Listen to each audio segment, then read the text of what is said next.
Bonjour, diecast collectors. So today I'm going to do the fourth and final review of my majorettes regarding the Gran Turismo 6 video game. So these are all concept cars that exist in a video game. So a little history. Alpine, if you guys aren't aware, is a French company that actually started in 1955, and they had great success in rally racing and Le Mans racing. They won both events several times. So they were eventually purchased by Renault, another French company, in 1973, but they still exist today. So Gran Turismo 6 came out in 2013, but earlier in that year, the Polyphony team, the creators of Gran Turismo 6, visited Alpine and said, hey, design a car. And so the Alpine teams had 15 submissions for the car to enter the video game, and a gentleman, Victor Sviazov, I hope I'm pronouncing that right, won. This is his design. And one thing that they wanted to all focus on is the rear end of the car, because in most video games you're looking at the back end of a car. So that's what they wanted to concentrate on is regarding the design. So let's crack this thing open and take a closer look at the model itself. Okay, tough packaging. Ooh, boy. That would be hard to shoplift, for sure. It's on purpose to be difficult, I guess. Alright, so what do we have? Let me angle this down, get some better light as usual. Okay. So this car actually takes design elements from several classic and past Alpine vehicles. So starting with the front end, the Alpine 110 is a rally car, and it won 6 1973 races in the World Rally Championships. So 6 events were won by the Alpine 110.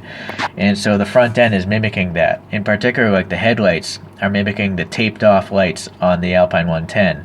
So it also has this central graphic, but the Alpine 110 has a ridge there on the front hood. So I can definitely see the resemblance there, because I actually had a model of an Alpine 110 many years ago. Okay, but and then the whole general body style is considered a barquette design. And a barquette in French means a pastry boat. So imagine a boat shape, the hull of a boat, but it's a pastry. So you usually put in, fruit fillings or cream fillings. So that's the inspiration for the general chassis layout. Now the rear end takes inspiration. Oh, that boat design is actually inspired by a 2013 A450 model of Alpine. So it's a relatively modern Alpine design that does Le Mans prototype racing.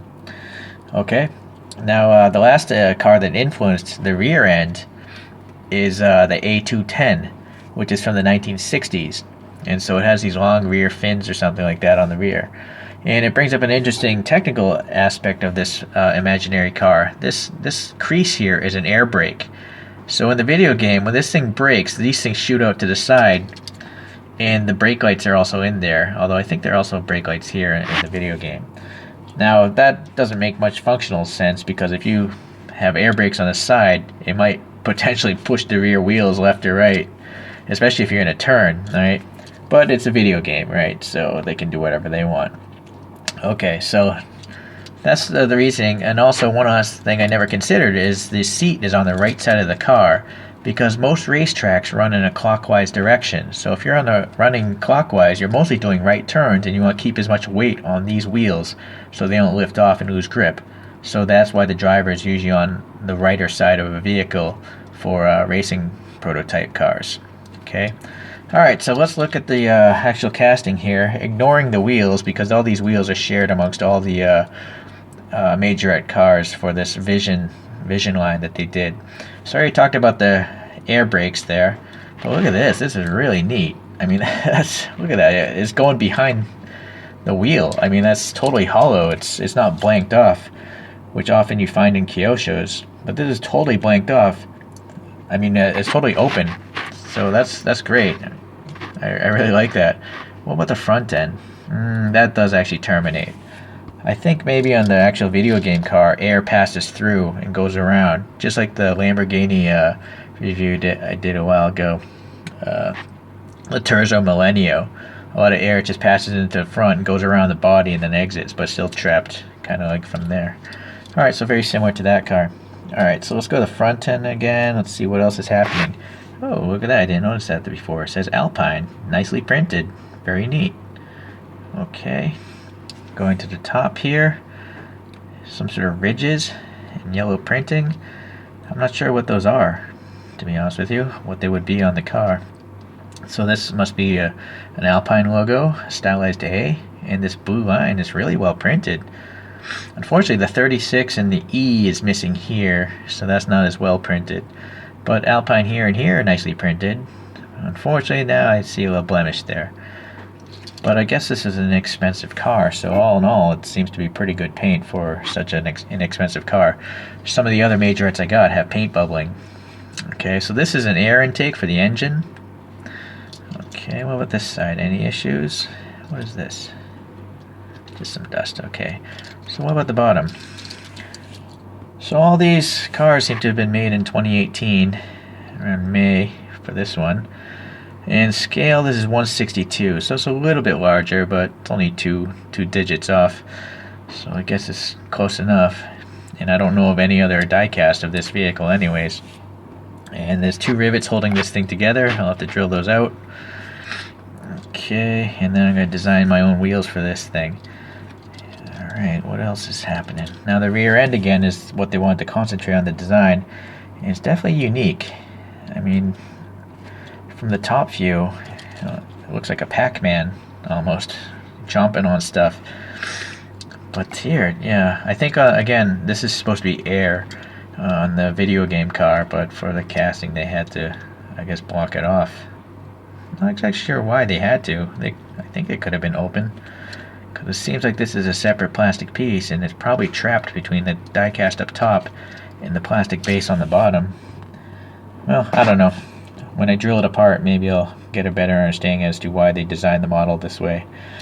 Okay, but yeah, that Alpine carries over again. The nice logo printed there, and then the nice text printed as well on this interesting little wing, bottom wing kind of thing. So this is definitely my favorite of the Majorette cars that I got here, because it's totally wild. It almost looks like a Batman car, but also a Le Mans prototype car. But I can definitely see the resemblance to the real cars that this thing was styled after. So hats off to Victor Sviazov. Again, don't know if I'm pronouncing that person's name right. Okay, well, let's take a minute here, and I will be back with hopefully some wheels that match better to what I see in the video game pictures. Okay, take care. Okay guys, I'm back and I printed up some wheels. Unfortunately, I can't really paint very well, so I think the prints turned out okay, but the silver paint on these not so hot. I did a better job on this side, it seems. What I used is a Molotov pen. For those that don't know, this is like it's a liquid chrome pen, and it's a fine tip, this one, this thinner diameter, and it's like a nib tip, so that's how I got the silver paint on there. But yeah, I'm not the greatest painting artist. But anyhow, these definitely look more realistic than the wheels that came on this car, and they're much bigger in diameter as well. So I increased the tire size and stuff. Other than that, I made no mods because there wasn't much else to do. All the vents are painted and whatnot, so, well, there actually aren't any vents. But a little note here, you know, I was talking earlier about this being blocked off. There was really no reason for them to block it off. They could have left that open and just shown the axle. But I guess they wanted to hide the little plastic wall here that's trapping the axle here. And so there's a little crazy glue holding this thing together. And I glued the wheels in place because the, I don't know if you can see the orange brake rotors in there. Maybe there, or maybe, yeah, you can kind of see it there. Well, anyways, they're fixed in place. If I let the wheels spin, that just wouldn't look realistic to me. So I guess I'm pretty happy with the result. This is my favorite of the Majorette Gran Turismo cars, as I mentioned earlier in the video. This is yeah, it's really nice. Okay then, well, I hopefully you enjoyed the video, and we'll talk to you later. Bye.